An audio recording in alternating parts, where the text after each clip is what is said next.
Victoria Frank's hands trembled as she watched the dialysis machine flatline. The steady beeping that had kept her mother alive for 3 months suddenly went silent, and the nurses rushed past her like she was invisible. "We need payment for the next session, or we cannot continue treatment," the head nurse said, not looking up from her clipboard. 15,000 naira. Today. Victoria's stomach dropped. She had exactly 3,000 naira in her pocket from yesterday's catering job, and her mother's kidneys were failing faster than expected. The doctors had been clear. Without a transplant soon, her mother would die. "Please," Victoria whispered, "give me 1 more week. I'm competing in the Ultimate Cook Nigeria competition tomorrow. The prize money—" "This is a hospital, not a charity." The nurse cut her off. "Rules are rules." Victoria walked outside into the Lagos heat, her mind racing. She had built her reputation as the best cook in her neighborhood, winning every local competition with her legendary jollof rice and pepper soup. But competition prizes barely covered rent, let alone medical bills. Her phone buzzed. Unknown number. "Victoria Frank." The voice was polished, educated. "My name is Emily Nenna. I have a business proposal that could solve all your problems." Victoria nearly hung up. Lagos was full of scammers promising easy money, but something in the woman's tone made her pause. "I'm listening." "Meet me at the Intercontinental Hotel lobby in 1 hour. Come alone." Against her better judgment, Victoria found herself sitting across from the most elegant woman she had ever seen. Emily Nenna wore a designer dress that probably cost more than Victoria's annual income, and her manicured nails clicked against her gold jewelry as she stirred her coffee. "You look exactly like me," Emily said without introduction. "It's remarkable." Victoria stared. The resemblance was unsettling. Same height, same build, same facial features. Only their clothes and confidence levels were different. "What do you want?" Victoria asked. Emily leaned forward. "I need you to pretend to be me for 1 month. Live in my house, act as my husband's wife, care for my children. In return, I'll give you 5 million naira and arrange the best kidney transplant in Nigeria for your mother." Victoria's heart stopped. 5 million naira. Her mother's life. That's impossible. Your husband would know immediately. "My husband William travels constantly for business. He barely notices me when he's home." Emily's voice turned bitter. "The children are used to being ignored. The house staff won't question anything as long as the bills get paid." "Why would you do this?" Emily's mask slipped for a moment, revealing something cold underneath. "I have personal matters to attend to. Someone I need to be with who cannot be seen in public with me. This arrangement benefits us both." Victoria thought of her mother's grey face, the machines keeping her alive, the mounting hospital bills. "And after 1 month, you disappear, forever. I return to my life, you take your money and your healthy mother, and we never speak again." It was insane. It was dangerous. It was probably illegal. It was also her mother's only chance. "I need proof you can actually arrange the surgery," Victoria said. Emily smiled and pulled out her phone, showing a bank transfer confirmation. "The money for your mother's operation has already been deposited at Lagos University Teaching Hospital. Dr. Adebayo is expecting her tomorrow morning." Victoria's hands shook as she stared at the screen. Her mother could live. All she had to do was lie for 30 days. "What about your husband? What if he suspects?" "William Obi is one of the richest men in Nigeria. He cares about 3 things: his business, his reputation, and avoiding scandal. As long as you don't embarrass him publicly, he won't look too closely." Emily slid a thick envelope across the table. "Study these photos and documents tonight. Tomorrow morning, you become Mrs. Emily Obi." Victoria picked up the envelope, feeling the weight of her decision. Outside the hotel windows, Lagos traffic honked and crawled through another day of survival. Somewhere across the city, her mother lay dying. 1 month, she whispered. 1 month, Emily confirmed. "And Victoria, don't try to be a hero. Play the role, collect your money, and disappear. Some families are more dangerous than they appear." Victoria stood before the massive iron gates of the Obi family compound, her stomach churning with fear and disbelief. The security guard barely glanced at her before opening the gates, and she realized Emily was right. No one really looked at the wife of William Obi. The mansion was larger than anything Victoria had ever imagined. 3 stories of cream-colored stone with perfectly manicured gardens and a fountain that probably cost more than her entire neighborhood. A uniformed housekeeper rushed to greet her. "Welcome home, madam. How was your trip?" Victoria's throat went dry. She had memorized Emily's basic information from the envelope, but nothing had prepared her for this moment. "It was fine, thank you." The housekeeper looked puzzled for a moment, then smiled. "The children have been asking for you. Shall I call them down?" Before Victoria could respond, 2 small figures came running down the grand staircase. James, age 7, stopped halfway down and stared at her suspiciously. Sophie, his twin sister, hung back even further. "Where did you go this time?" James asked, his voice flat and emotionless. Victoria's heart broke a little. These children spoke to their mother like strangers. I went to handle some business, but I'm home now." Sophie whispered something to James, and he shook his head. Victoria knelt down to their eye level, remembering how her own mother used to greet her after long days. "I brought you something," she said, pulling out 2 small toys she had bought on the way. "I thought you might like them." Both children stared in shock. James reached out tentatively to touch the small toy car, while Sophie clutched the doll like she had never owned one before. "You bought us presents," Sophie whispered. The housekeeper's eyes widened. In 7 years of working for the family, she had never seen Emily buy her children gifts. "Are you feeling well, madam?" the housekeeper asked quietly. "I'm fine," Victoria said quickly. "Just happy to be home." That evening, William Obi returned from his office. Victoria heard his car in the driveway, and her entire body tensed. This was the real test. He walked into the dining room where she sat with the children, barely acknowledging their presence. Tall, handsome, and wearing a perfectly tailored suit, he looked exactly like the photos Emily had shown her. Successful, distant, and completely uninterested in family life. "Emily." He nodded in her direction. "I'll be traveling to Abuja tomorrow for 3 days. Try not to create any scandals while I'm gone." Victoria bit her tongue. Was this how he always spoke to his wife? "Of course," she managed. William started to leave, then paused. "The children seem different tonight. Less problematic." Victoria looked at James and Sophie, who were actually eating their dinner instead of fighting or crying.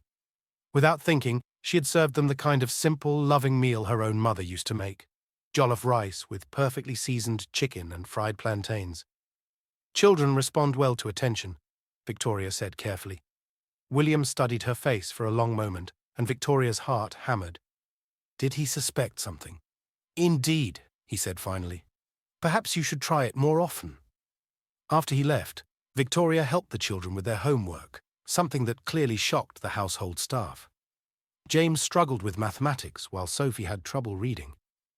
Both were intelligent children who had simply been neglected. "Mama, will you read us a story tonight?" Sophie asked as Victoria tucked them into bed. Victoria's throat tightened. When was the last time anyone had called her Mama? "Of course, sweetheart." As she read from a children's book about brave animals protecting their families, both children snuggled closer to her. For the first time in months, Victoria felt something other than desperation and fear. But as she turned off their bedroom light, her phone buzzed with a message from Emily. "Remember, this is temporary. Don't get attached. Some secrets in this house are more dangerous than you can imagine." Victoria stared at the message, a chill running down her spine. What secrets? What had she gotten herself into?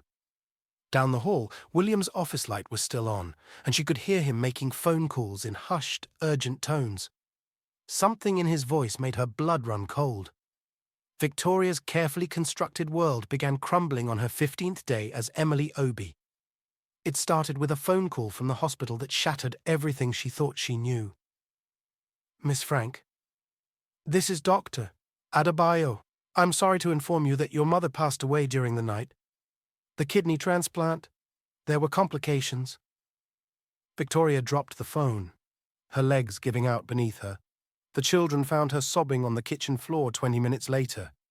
"Mama, what's wrong?" Sophie asked, her small hand touching Victoria's face. My mother died," Victoria whispered, the truth spilling out before she could stop it. James frowned. "But Grandma Rose is in London." You talked to her yesterday. Victoria's blood froze. Emily's mother was alive. She was supposed to be Emily, whose mother lived in London, not Victoria, whose mother had just died in a Lagos hospital. I meant my friend's mother, Victoria said quickly, but she could see the confusion in James's eyes. That afternoon, while the children napped, Victoria called the hospital for details. The truth hit her like a physical blow. The kidney donor was not properly screened, Dr. Adebayo explained. The organ was diseased. We suspect it came from the black market. Who arranged this surgery? Victoria's hand shook as the pieces fell into place. Emily had deliberately given her mother a bad kidney.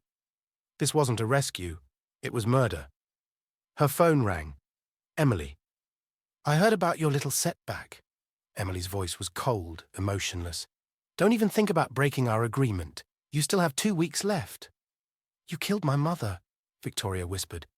Your mother was dying anyway. I simply expedited the process. Now you have nothing left except the money I promised you. Don't disappoint me, Victoria. You're a monster. And you're a poor girl playing dress-up in my house. Remember your place.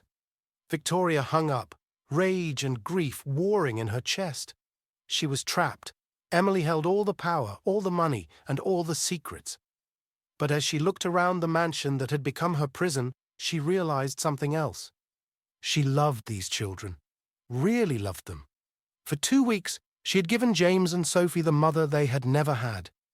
She cooked their favorite meals, helped with homework, told bedtime stories, and watched them blossom under real attention and care. They had started laughing, started trusting, started calling her Mama, with genuine affection. Now she was supposed to abandon them and disappear forever. That evening, William returned from his Abuja trip early. Victoria was in the kitchen teaching the children how to make small meat pies when he walked in. What's happening here? He asked, staring at the flour-covered counters and his children's genuine smiles. We're cooking, Sophie announced proudly. Mama is teaching us. William's expression shifted. Since when do you cook with the children, Emily? Victoria's heart raced. I thought it would be good for them to learn. You've never shown interest in their education before? William studied her carefully. In fact, you've changed quite a bit lately. The staff has noticed. The children have noticed. I have noticed. People can change, Victoria said carefully. Yes, William said slowly, but not this dramatically. Not this completely. That night, after the children were asleep, William knocked on the master bedroom door. We need to talk, he said. Victoria opened the door, her heart pounding. William stood in the doorway holding a manila folder. I had my security team run some checks, he said quietly. Emily Nena Obi hasn't used her credit cards in 3 weeks. Her car hasn't moved from the garage.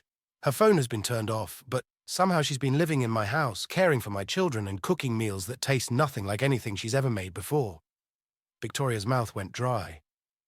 So, I'm going to ask you one time, William continued, stepping closer. Who are you really? And what have you done with my wife? Behind him, Victoria could see James peeking around the corner, his young face filled with worry and confusion. Victoria's world collapsed as William's eyes bore into her, demanding answers she couldn't give without destroying everything. Behind him, James stepped fully into view, his 7-year-old face etched with confusion and fear. Mama, James whispered. Are you in trouble? The single word, Mama, spoken with such innocent trust, broke something inside Victoria. These children loved her. For the first time in their lives, they had experienced real maternal care, and now it was all about to disappear. Victoria started, but William raised his hand. James, go back to bed. Now. But Papa, now. James reluctantly disappeared, but Victoria knew he was listening from around the corner. William closed the bedroom door and pulled out his phone. I'm calling the police, he said. You're obviously an imposter. You've kidnapped my wife, and you've been living in my house under false pretenses. Wait! Victoria grabbed his arm. Please, just listen to me. Your wife is alive. She's with someone else. She asked me to take her place. William's face darkened. Explain everything right now. Victoria's hand shook as she told him everything. Emily's proposal, her mother's illness, the desperate choice she had made. She left nothing out except the truth about her mother's murder. afraid William wouldn't believe her. "You're telling me my wife paid you to impersonate her so she could have an affair?" William's voice was deadly quiet. "She said you barely noticed her anyway," Victoria whispered. William stared at her for a long moment, then laughed bitterly. "She wasn't wrong. Our marriage has been dead for years. But my children, I love them," Victoria said suddenly. "I know I have no right, but I love James and Sophie like they're my own children. These past 2 weeks have been the happiest of my life." "And what happens when Emily returns? Do you just disappear and break their hearts?" Victoria's phone buzzed. Text message from Emily. "Time's up. I'm coming home tomorrow. Be gone by morning or face the consequences." William saw her face change. "What is it?" Victoria showed him the message. William read it, his jaw tightening. "She's coming back," Victoria said. "I have to leave tonight." "Like hell you do." Victoria looked up in surprise. William was staring at the phone with an expression of pure rage. "No one uses my children as pawns," he said. "Not even their mother." "But she's your wife." "Emily stopped being my wife the day she started neglecting our children. You've shown them more love in 2 weeks than she has in 7 years. Victoria's heart raced. "What are you saying?" "I'm saying Emily made a mistake. She brought you into our lives, and now my children are attached to you. Sophie hasn't had nightmares since you arrived. James actually smiles now. You've healed something in them that I thought was permanently broken." Before Victoria could respond, they heard a car in the driveway. William looked out the window and cursed. "She's here. Now." Victoria's blood turned to ice. "But she said tomorrow. Emily lies about everything." William grabbed Victoria's arm. "Listen to me carefully. Whatever happens next, whatever she says or threatens, remember that I know the truth now. You're not alone anymore." The front door slammed open downstairs, followed by Emily's voice, loud and angry. "Where is she? Where is that pathetic little cook who thinks she can steal my life?" Heavy footsteps on the stairs. Emily was coming up, and she wasn't alone. Victoria could hear at least 2 other voices, both male. William moved to the bedroom door. "Stay behind me." The door burst open, and Emily stood there in a rage, her perfect composure completely gone. Behind her were 2 large men Victoria didn't recognize. "Hello, darling," Emily said to William, her voice dripping with false sweetness. "Miss me! I see you've been entertaining my little replacement." Sophie's scream echoed from down the hall. "Mama, help me!" Victoria's heart stopped. The children were in danger. Victoria pushed past Emily and the 2 men, running towards Sophie's screams. She found both children huddled in James's room, terrified and crying. "It's okay," Victoria whispered, pulling them close. "I'm here." "Mama, who are those scary men?" Sophie sobbed. Emily appeared in the doorway, her face twisted with rage. "Stop calling her Mama, I'm your mother." "No!" James shouted, surprising everyone. "You're mean! You never hug us or cook for us or read stories. She's our real Mama now." Emily's face went white with fury. She turned to the men behind her. "Get her out of my house. Use whatever force necessary." But William stepped between them, his phone in his hand. "I wouldn't do that if I were you, Emily. I've been recording everything." "You can't prove anything," Emily snarled. "Actually, I can." William's voice was calm but deadly. "I had you investigate the moment I suspected something was wrong. Imagine my surprise when I discovered you've been living with your boyfriend for 3 weeks, using company money to fund your lifestyle." Emily's composure cracked. "That's impossible. Bank records don't lie. Neither do the private investigators who've been following you." William pulled out a thick envelope. "Photos, financial records, witness statements. You've been embezzling from my company and abandoning your children. That's fraud and child neglect." Victoria watched Emily's face cycle through emotions: anger, fear, desperation. "Fine," Emily said finally. "Keep the pathetic cook, but I want half of everything you own in the divorce." "You'll get nothing," William replied. "Adultery and embezzlement void our prenuptial agreement. Security will escort you out." As if summoned, 2 security guards appeared in the hallway. Emily looked between them and Victoria with pure hatred. "This isn't over," she hissed. "You think you've won. You're nobody, a poor cook playing dress-up. You'll never truly belong in this world. You're right, Victoria said quietly, still holding the children.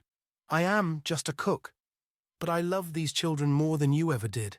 That makes me more of a mother than you'll ever be. Emily lunged forward, but the security guards caught her. As they dragged her away, she screamed threats and curses that made the children cling tighter to Victoria. When the house finally fell silent, William knelt beside Victoria and the children. Are you all okay? He asked softly. Sophie looked up with tear-filled eyes. Papa, is Mama really leaving forever? William exchanged a look with Victoria. They both knew this moment would shape these children's lives. Sometimes, William said carefully, people leave when they're not ready to be good parents. But that doesn't mean you're not loved. But who will be our mama now? James asked. Victoria's heart broke.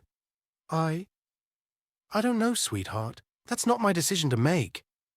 William studied her face. What if it was your decision? Victoria looked at him in shock. What are you saying? I'm saying Emily brought you into our lives, but she's gone now. The children love you. You love them. You've made this house feel like a real home for the first time in years. But I'm nobody, Victoria whispered, echoing Emily's words. I have no money, no status, no— You have something worth more than all of that, William interrupted. You have a heart big enough to love children who aren't biologically yours. You have the strength to sacrifice everything for people you care about. You have integrity. Sophie tugged on Victoria's sleeve. Does this mean you can stay forever? Victoria looked into their hopeful faces, then at William, who was watching her with an expression she'd never seen before, genuine affection mixed with respect. If your papa really means it, Victoria said carefully, then yes, I would love to stay forever. I mean it, William said, more than I've ever meant anything. James whooped with joy and Sophie clapped her hands.